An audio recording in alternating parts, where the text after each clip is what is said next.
conhecimento. Eu preciso estar alinhada ao Senhor para que eu possa ter a sensibilidade espiritual para ouvir a sua voz e o seu direcionamento. Quando o povo estava no deserto, havia um código.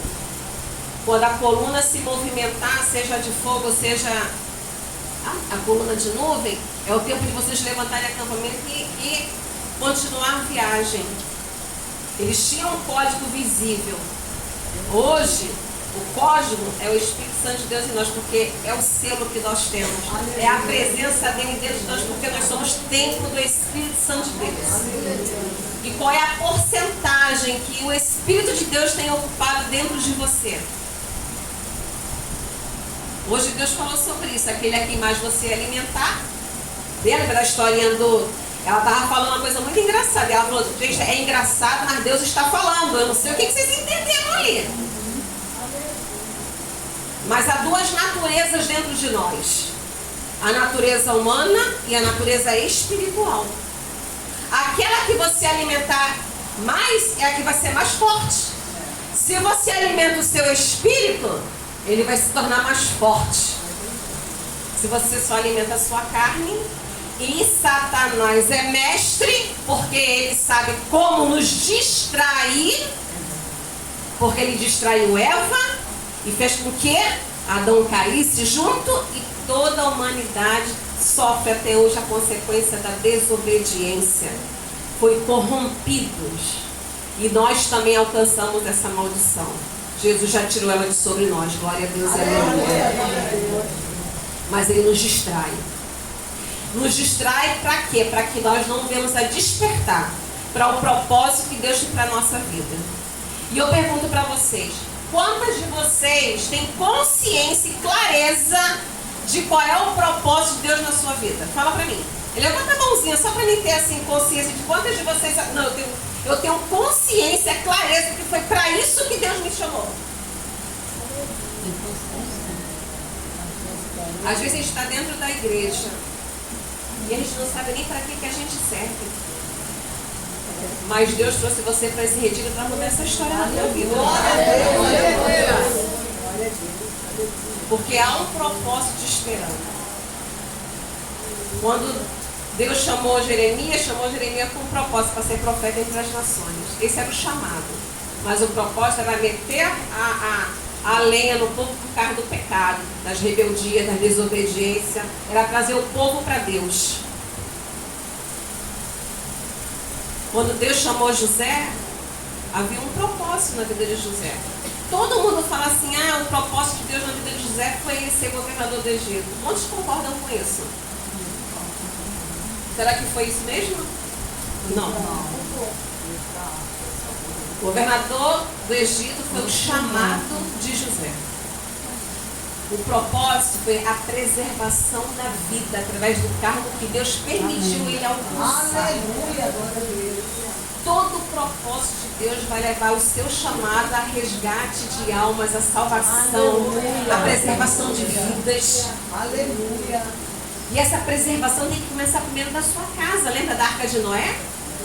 O mundo estava corrompido, mas ele conseguiu colocar a casa dele dentro da arca. E nós temos que ter essa preocupação. Senhor, me ajuda a conduzir a minha família para dentro da arca. Porque Jesus breve virá buscar a sua igreja. E como está a nossa casa, irmãos? Eu não tinha preparado isso para falar, mas meu pai falando aí, Jesus. Como que está a nossa casa? Irmãos, eu tenho 30 anos de evangelho. E eu vou compartilhar algo sobre a minha vida com vocês, para vocês entenderem. Desde que eu me converti, eu nunca me desviei da presença do Senhor, literalmente. Me afastei da casa do Senhor e fui dar umas voltinhas no mundo. Nunca. Eu sempre fui presente na casa e na obra de Deus. Há uns 4 anos atrás, aproximadamente, eu comecei a sentir um incômodo dentro do meu ser. Era que assim, eu estava na casa de Deus, eu fazia a obra de Deus, mas tinha algo em mim que parecia que eu não estava plena, eu não estava contente. estava faltando alguma coisa dentro de mim.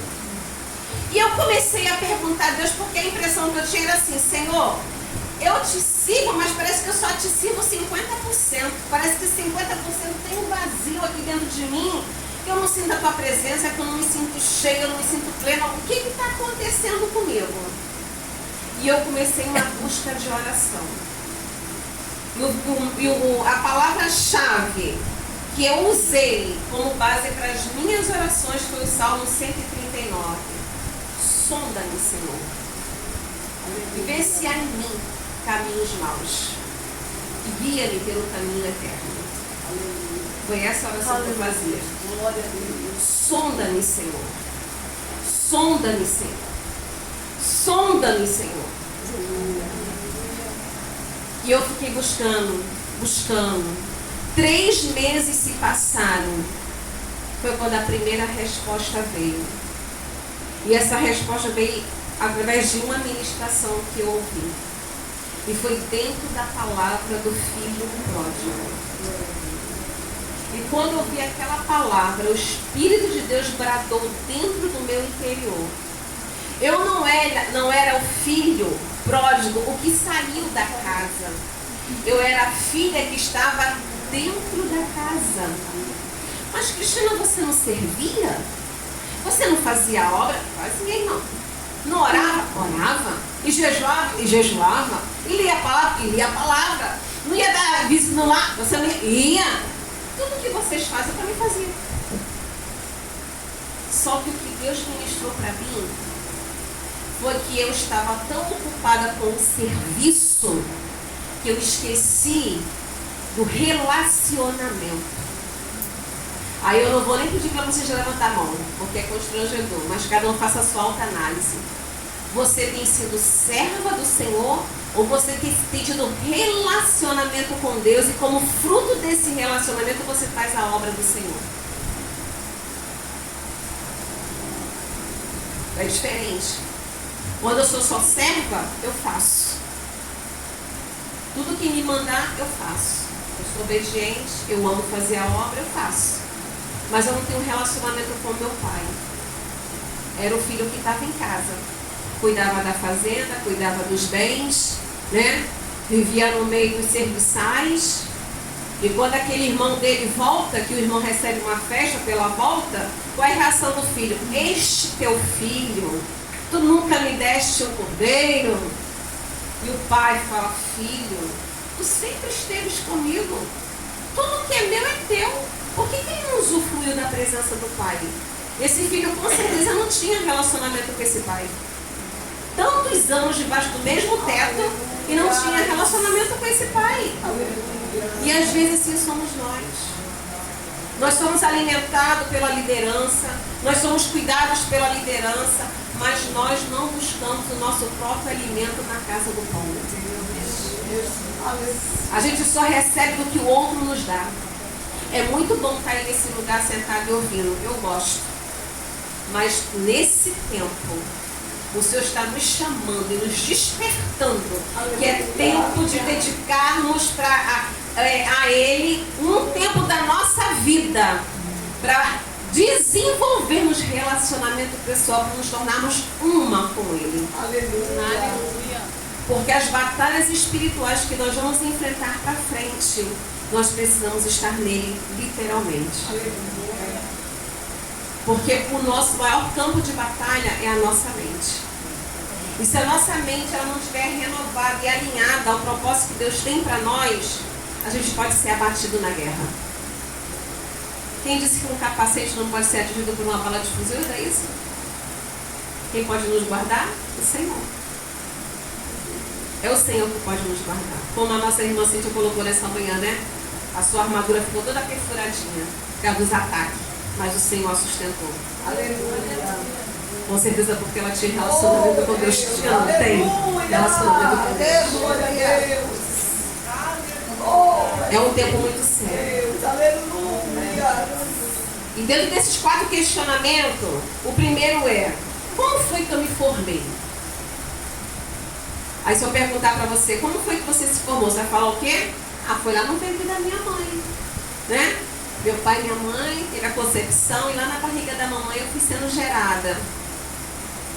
Mas a Bíblia vai nos ensinar que você foi formada não na barriga da sua mãe. Você foi gerada antes da fundação do mundo. Está lá em Efésios capítulo 1, versículo 4. Antes mesmo da fundação do mundo, o Senhor já tinha formado cada uma de nós. Aleluia. Então a minha origem, a sua origem não é o ventre da nossa mãe. O ventre da nossa mãe foi o ambiente que Ele usou para nos trazer a forma humana, mas Ele já tinha nos gerado. Lembra que nós somos seres espirituais? Ele já tinha nos gerado muito antes. Ele já tinha visto, hoje, dia 12 de março de 2022, esse grupo de mulheres vai estar lá para estar me ouvindo. Ele já sabia de tudo isso. Ele sonhou com você. Ele projetou você. Ele atraiu você. Ele te alcançou, te resgatou, te salvou. E a cada dia está te libertando, te sarando, te curando para um propósito. Aleluia. Diz a palavra do Senhor que Deus, Ele é amor. E como Deus é amor e nós somos formados parte dele, nós também temos essa capacidade, essa necessidade de amar e ser amado, não é verdade? Todo mundo quer ser amado. Todo mundo. Quem aqui diz que não quer ser amado? Todos nós queremos, porque essa é a essência de Deus, é a natureza de Deus e ela está dentro de nós. Por isso que nós também temos essa necessidade de amar e ser amado. Aleluia. Nós precisamos entender que o Senhor nos fez dele e para ele. E que nós não nos pertencemos às pessoas. As pessoas não são os nossos donos. No sentido de que às vezes nós nos colocamos em situações de aprisionamento da alma e de subjugar, de subjugo, como se as pessoas tivessem o domínio sobre a nossa vida. Antes de cada uma de nós pertencermos aos nossos pais, pertencermos aos nossos esposos, pertencermos a qualquer outra pessoa que tenha nos educado, nos criado, nós somos do Senhor. É Ele que nos deu a vida. É Ele que vai tirar essa vida. Ou em vida para esperar o dia do arrebatamento da igreja, ou vamos ter o nosso corpo transformado um dia do arrebatamento da igreja, mas a nossa vida pertence ao Senhor. Eu sei que muitas de nós, quando nos casamos, nós nem éramos cristãos. Nós viemos a ser cristãos depois com o tempo na caminhada. Mas mesmo assim, você já era do Senhor. Lembra da fundação do mundo? Antes da fundação, Ele já tinha projetado você. Então você é de Deus. Você pertence a Deus. A sua vida é do Senhor. E por que às vezes nós tememos tanto aquilo que os homens podem nos fazer? Nós tememos. E ficamos debaixo de um jugo, de uma opressão. E às vezes nós não conseguimos sair. Vamos analisar a vida de Adão? Para a gente entender essa unicidade que Deus tem para nós. Deus foi lá e Ele imediatamente criou Adão? Não. Ele fez o quê? Criou o ambiente. Ele preparou todas as coisas para depois Ele formar Adão e colocar Adão dentro desse jardim. E aí Adão vai para dentro desse jardim. Deus sopra sobre ele o fôlego de vida, faz ele alma vivente e ele começa a conviver naquele jardim. E Deus vai dando a ele o quê? A condição de participar da vontade dele. O que ele faz? Delega a Adão agora a autoridade dele nomear os animais, os seres do jardim. Ele está atraindo Adão para si. E Adão, irmãos, ele é pleno. Ele é pleno em Deus ali no jardim do Éden. A Bíblia fala que foi Adão que pediu uma disjuntora? Não. A Bíblia vai dizer que Deus viu que não era bom que o homem estivesse só. Foi Deus quem percebeu. Foi Deus que notou que ele precisava de um par. assim como todos os outros animais tinham seus pares. E aí o próprio Deus se encarrega de formar a mulher. Mas antes disso você não vê um Adão carente, você não vê um Adão desesperado por qualquer preocupação que assola a vida do ser humano. Você vê um Adão que ele é satisfeito, que ele é pleno, que ele tem tudo. Ele comia, ele vestia, estava nu, mas aos olhos do Senhor ele estava vestido. Era tudo santo, tudo perfeito. Ele não tinha falta de mulher, não tinha essa necessidade. Mas por causa dos pares, Deus achou que era bom que ele tivesse uma parceira e fez-lhe uma auxiliadora, para que eles ficassem juntos ali no jardim. Havia um propósito, e eu creio até que de eternidade no jardim. Mas a serpente, com a sua astúcia perambulante, também estava nos planos de Deus, também a salvação do homem, caiu e corrompeu o homem. E nós somos a geração adâmica. Mas o que eu quero dizer, que muitas das vezes, irmãs, a gente espera muito do homem, sabe? A gente quer resposta do homem, a gente quer ação do homem, a gente quer que o homem faça. E Deus fala assim, eu estou aqui. Me busca. Busca a minha face, busca a minha presença. Porque enquanto nós estivermos olhando para o homem, a gente vai perecendo. E eu tenho como afirmar isso. Em Amós capítulo 4, versículo 5 diz assim, olha, buscai-me e vivei. Quando Amós declara para o povo buscar-me e viver como ordem de Deus, sabe o que eu entendo? Que a vida está linkada à busca do Senhor. Quando eu não busco a presença de Deus para a minha vida, eu entro num processo de morte. E a primeira morte que me alcança é uma morte espiritual. Porque sem Deus, quem nós somos? Se a vida está nele, se ele é a própria vida, e dele jorra a vida para nós. Então a primeira morte que alcança um homem, por isso que fala que o pecado fez separação entre nós e o Senhor. Mas o Senhor Jesus, com o seu sangue, nos libertou e nos livrou dessa condenação. Aleluia. Mas nós precisamos buscar. Porque quando Jesus morre na cruz, irmãs, ele ali decretou assim, olha, a partir de hoje, vocês não vão ter mais o poder do pecado sobre vocês.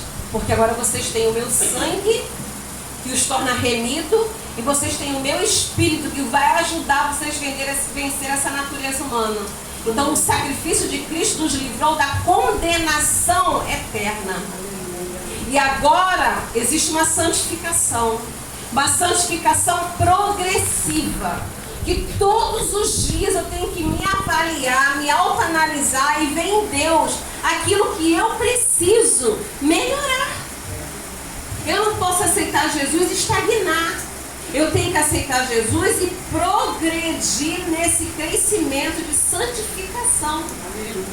E quando eu vou vencendo a cada dia, eu vou vencendo o poder do pecado sobre mim. Por isso que aqui, Paulo ele fala assim, ó, mas deixem que Deus os transforme pela renovação da mente, porque é Deus que vai nos transformar. Filipenses vai dizer que dele é o querer e dele é o efetuar. Ele que faz todas as coisas, mas ele quer que nós venhamos a buscar. Eu tenho que pedir, eu tenho que me autoanalisar e falar, Senhor, eu estou em falta nisso. Senhor, eu tenho necessidade disso. Senhor, eu tenho essa dificuldade, essa fraqueza, eu não estou conseguindo vencer isso. Me ajuda, gera em mim quebrantamento, gera em mim arrependimento, tira de dentro de mim o orgulho, a soberba, a altivez, seja o que for que está dentro de mim, mas eu preciso me achegar a Ti. Porque a palavra de Deus fala em sujeitar-vos, pois, a Deus, resistir ao diabo, ele fugirá de vós. Por que resistir ao diabo? Porque no tempo todo está ao nosso derredor, lançando seus dardos inflamados, suas sedas malignas, para nos fazer cair, para nos fazer pecar, para nos fazer entristecer o Espírito de Deus que está em nós, nos corromper, porque essa é a função dele, matar, roubar e destruir. Não há nada de novo, ele está aí, demonstrando a cada dia o propósito dele. Então nós temos que nos chegar ao Senhor com sinceridade, Paulo vai dizer nos Coríntios que nós precisamos o quê? Ter o nosso rosto descoberto. Para que a glória de Deus reflita através de nós. Eu não posso, Cristina, usar máscara. Eu não podia estar na presença do Senhor há 4 anos atrás, passando um papel de Cristina espiritual quando eu era uma religiosa. Porque aquele que não tem relacionamento com Deus não é uma mulher espiritual, é uma pessoa religiosa, igual o fariseu, que conhecia a lei, praticava as coisas da lei, mas não conhecia Deus, o Deus da salvação. Eles aceitaram a Jesus, eles rejeitaram a Jesus. Então é isso que Deus está nos despertando. Eu não sei como está a vida de cada uma com Deus, mas Deus está requerendo de nós aproximarmos dEle. Aleluia. Nos achegarmos a Ele. Ele quer se revelar a cada uma de nós.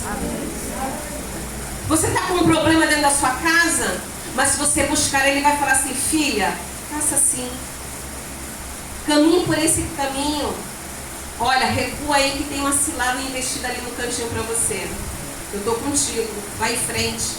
Ele quer guiar os nossos passos. Aleluia. E quando Jesus guia os nossos passos, a vitória é certa.